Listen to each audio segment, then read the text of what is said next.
people who have worked with him find him narcissistic. How can you say your party's united after numerous MPs told you to your face yesterday that you should quit? He's kind of addicted to being in the spotlight. And have given you a deadline. So are you planning on staying as Prime Minister past October 28th? Yes. He has a long track record of being a sort of attention-seeking person. But that'll happen with me as leader going into the next election.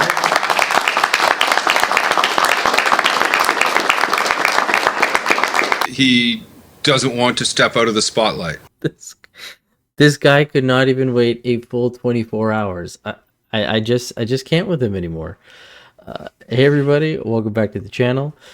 For today's video, we're going to be taking a look at a few different things. As you saw from the opener there, Trudeau came out and announced that he's going to continue being the leader of the Liberal Party. This is following yesterday's video where his caucus with the disgruntled members addressed to him that they wanted him to step down. They said, we'll give you till October 28th for you to come up with your decision. Listen to what we're saying, reflect on it. He said he was going to do that. He was going to take what they said, go reflect on it, and then get back to them. Not even 24 hours later, 18 hours later, he's out there and he's saying, yeah, I'm going to be the leader. I'm going to run. That's it. Which is absolutely ridiculous when you go back to yesterday's video and you listen to what his MP from Ontario said, Charles Sousa, saying he's not doing it for himself, he's just doing it for the Canadians. And I know that he is most concerned about the party and about Canada. He knows that so much onus is put on him as a leader. He knows that people are reflecting on him alone. But it's not just about him. But he recognizes that what's in the best interest for Canada is to have some degree of sustained and understanding of the role. But the responsibility is huge. And he's assumed that responsibility and he wants to deliver for Canadians more so than he wants to deliver for himself. This is not about him. Oh, okay. So he's doing this for Canadians. So somebody should go tell those Liberal MPs to tell their constituents who don't want Trudeau there, don't worry, guys. He's going to continue running the party, being the leader, because he's doing it for you. Like, that makes literally no sense. And even on Vashi's show today, she was questioning Mark Miller on this in regards to his comments, saying that this is a garbage issue. Like, whatever they're bringing up, he's basically dismissing it, saying it's not even worth it. This is garbage. He tried to defend himself, but she did push back a bit. But then she asked him, like, did he actually even reflect on it? And if so, what is there left to reflect on? Because he's been unequivocal, saying he's going to continue. And then Mark says this to her. Minister, I wanted to ask you about sort of the political story at the background of all of this. I know you're a supporter of the Prime Minister sticking around. Today, standing next to you, he said pretty emphatically that he will be the leader of the party heading into the next election. Did the concerns expressed by your colleagues yesterday to the Prime Minister, the ask of him to step aside, not warrant more than 18 hours of reflection? Well, look, I think he is quite certain that he wants to lead the Liberal Party and Canadians into the next election. He's also quite resolute in reflecting on what was said during that caucus meeting, which was very honest. And I was quite harsh towards my colleagues. Yeah, you called it garbage. Well, I said the whole garbage in and around this was distracting us from the main threat, which is highly toxic leader of the opposition and Pierre Poilievre. I stand by that. I didn't call any person. No, but you called their concerns garbage. No, I said that the fact that it had gotten out in the media, that it had gotten leaked, that it was being done in a whisper campaign was utter garbage. I stand by that, absolutely. Now, Mark, don't lie, because we have you on tape. If you forgot, here we go. Can you win re-election under his leadership, though, and continue all the work you've been doing for the last 9 years? Absolutely. But it's up to Canadians to decide. But you have to prove it to the Canadians. And any minute spent on this garbage is a minute that's not spent on Pierre Poilievre. So when you say on this garbage, it does sound like you're dismissing your colleagues and their concerns. But I digress. Let's continue with Vashi. Do you know how that? Do you realize how dismissive that felt to your colleagues, though? Oh, I've spoken to those colleagues. I'm actually really close to some of those guys, and we have some good conversations about where we think. I disagree with them on the leadership of the Prime Minister. I think the vast majority of the caucus does. But they need to know that when you take a run at the Prime Minister, you're also taking a run at the vast majority of caucus, and you can't be that sensitive to think that you're immune from criticism. At the same time, we came out of that meeting, I would say, unified in the goal in defeating Pierre Poilievre. The Prime Minister still has a lot to reflect on the substance that was shared with him over that 3-hour period, including from people who support him and had some criticisms. And I think him taking it, him sitting there, having the honest conversations actually makes the party stronger. There's no party that is immune from those criticisms internally.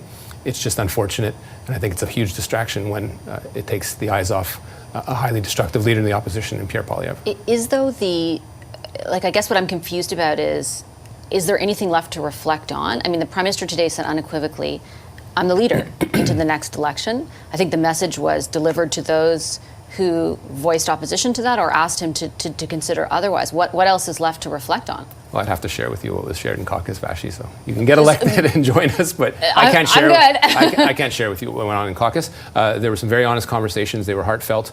The Prime Minister is going to lead us into the next election.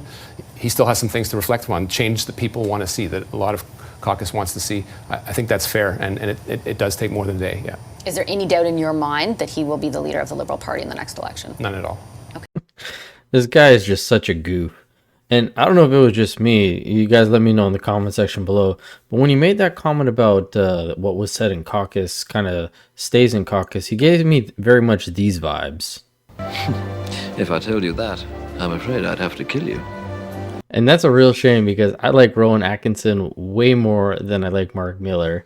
But now pivoting over to the actual MPs who put forward all this motions and stuff like Sean Casey and Long Wayne, they were interviewed and asked about what they feel or think about this whole situation that Trudeau just announced less than 24 hours of having the caucus meeting.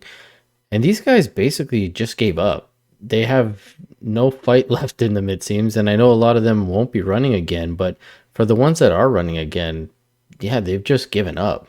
Did the Prime Minister take enough time to decide on whether he should stay or go? Do you feel he took enough time to reflect? No, I don't. But I don't think that he felt that he needed to reflect at all. I think his mind was made up. What do you make of that? Disappointing. So what does this mean for you next? Well, what it means for me is that this is a decision that he had every right to make, and he made it. I did my job by voicing what I was hearing from my constituents. But now I've got to take my energy and direct them to winning my seat, and not on internal party matters. As far as I'm concerned, it's closed. Do you think, though, the Prime Minister listened to what he was told yesterday? Yes, I know he did. I was in the room. Yes. So how do you? Yes, he absolutely did. So if he listened, how does it 18 hours later he still declares he's staying? How do you square that? He listened, but he wasn't swayed. There's he felt very strongly. Our views weren't the only ones, and like I say, it was a decision that he had the right to make. I don't think that having this feeding frenzy for another 2 or 3 days would have helped anyone if his mind was made up anyway. So that's that. It is what it is. It's time. Well, me personally, I'm moving on. There's been so much energy burned on all of this, and that isn't where it needs to be now that this case is clearly closed. What happens next with the dissenters and the caucus who don't agree that this case is closed? I can only tell you what happens next for this dissenter, and I just did. I'm going to focus on winning my seat, and not on this. Do you think, and the others will have to speak for themselves. Do you think, though, is there some way forward with the Prime Minister? There has to be. I'm just sort of wondering, is he seeing something that you're not seeing? Or is he being delusional and thinking that he can win this thing? I wouldn't call it delusional, but he's seeing something that I don't see, that my constituents don't see. Is there any market amongst the people you're talking to? Is there any way for him to rehabilitate his brand and get people to listen to him again? They don't think so. That's what I'm getting. But maybe they're wrong. And maybe he's wrong. What do you make of his explanation that he thinks he's the best candidate? What do you make of what you heard from the Prime Minister yesterday? It's remarkably consistent. How do you say your boss is a pompous asshole without saying your boss is a pompous asshole? Just listen to that response from Sean Casey, and you can kind of get the picture. But from here on in, this is where he starts to do the doom and gloom with Pierre Poilievre. Dark times coming. It's going to be a dark decade, he says, if Pierre gets into power. Nobody wants him there. And he ends off saying that he just doesn't believe anything Pierre says. And then they move on to Wayne Long, who is not as dismissive, but again, he's not going to be running again, whereas Sean Casey is. But I feel like Wayne Long's answers are still pretty valid. Do you worry that, I don't know, some MPs in the caucus might take more drastic steps, like, I don't know, voting in a confidence vote, like, or maybe even sitting as an independent, and that might, like, what would that do to the party? Do you worry about like those things? Like more desperate? I would hope that my colleagues have better judgment than that. Voting non-confidence in the government now plunges the country into another decade of darkness with the Conservatives. That's what it does. Running as an independent splits the vote and has the same result. To a person, every single colleague that I've talked to thinks that Pierre Poilievre in the Prime Minister's office would be a bad thing. Anything that we do that makes that more likely is dumb. Pierre Poilievre said today that Liberals have approached him and his caucus looking to vote with the Conservatives. I think he said on the carbon tax, but presumably on a confidence motion. Do you believe him? Do you think that's actually happening? I don't believe it for 1 second. It's like so many other things he says. Take care, Danny. Take care of yourself. Thank you, the Prime Minister coming out some 18 hours after the fact saying he's going to stay on. Disappointed. I expected him to reflect, or we expected him to reflect for the weekend. I mean, it was kind of given a date of October 28th to come back to the group with an answer, and that's a pretty quick response. I think he needs more reflection. So what does this group do now? I'm not sure. I mean, it's a little bit of a chicken and egg kind of thing, and obviously there's not really a process that caucus can remove a leader. I mean, we don't have that process, especially a leader that doesn't want to be removed. So, ultimately it's his choice. I'm just personally disappointed that it's less than really, 20 hours after many of us told him he had to, or we thought he needed to step down. He told us he would reflect. It's a pretty quick reflection, and I think he needs to reflect more. So what are you going to do now? I'm not sure. I mean, I'm just kind of processing everything, and I'm a proud Liberal. I love the party. The reason I'm doing this is because I care so much about the party. I want us to be around in the future, and I think where we're heading is not on a good path. I mean, you see what happened to Kathleen Wynne's Liberals in 2018, and I just don't want to see us do that. I mean, they haven't recovered yet. So, the reason behind a lot of us doing this is because we see the polls, we see what potentially is going to happen when there is an election, and we don't want to see that happen. And we think that the party needs to be refreshed, rebooted, new vision, maybe a little nudge to the center, and we need to move forward with a new leader. Now, I respect the leader very much. I respect Justin Trudeau. I know we've done great things for Canada, but it's not about him. It's not about one person. The Liberal Party is bigger than one person. It's an institution in this country, like I said yesterday, and I feel very, very strongly that we need to make sure we put our best foot forward going into an election. I don't think we have that best foot forward right now. Thank you. This guy seemed like one of the most level-headed Liberals out there, and the fact that he said that they maybe should change things up, move a little bit more back to the center, that I do agree on. They've gone pretty far left.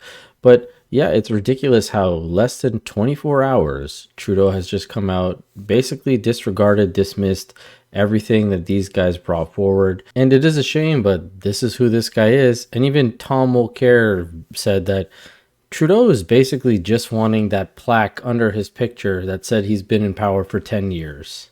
And he'd probably like to stick around till 2015, so that that little plaque under his painting in the gallery says Prime Minister from 2015 to 2025. But Trudeau's got to understand that his time is up. So far, he's not listening. But I do think that there are enough people telling him the same thing that he's going to have no choice. Okay, so if, Tom, then he were to prorogue Parliament, are you telling us that that would be a signal that he is going to step aside, not trying to just take a break and work with the party and rebuild their faith and trust?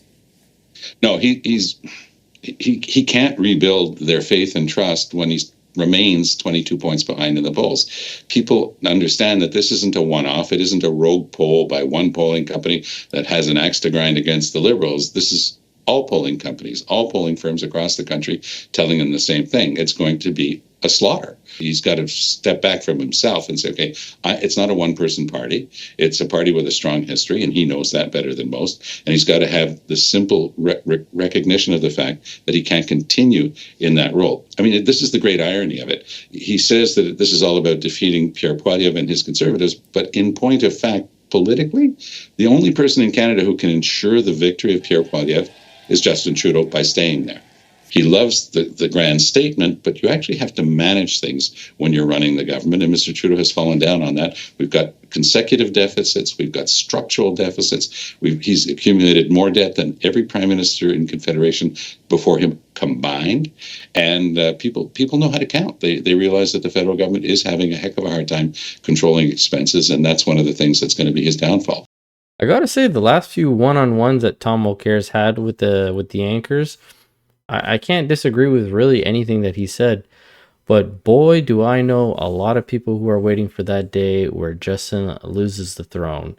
It couldn't come any quicker, and if he decides to stay on as the leader, I guess the polls will continue to plummet, because it was just announced that if he's not the party leader, their poll numbers actually go up. Surprise, surprise. But as always, this is just my opinion on the whole situation. Hope you guys enjoyed the video. Please let me know in the comment section below if you did or didn't. If you can, hit the subscribe button. It does mean a lot. But as always, I will catch you guys on the next one. Thanks so much.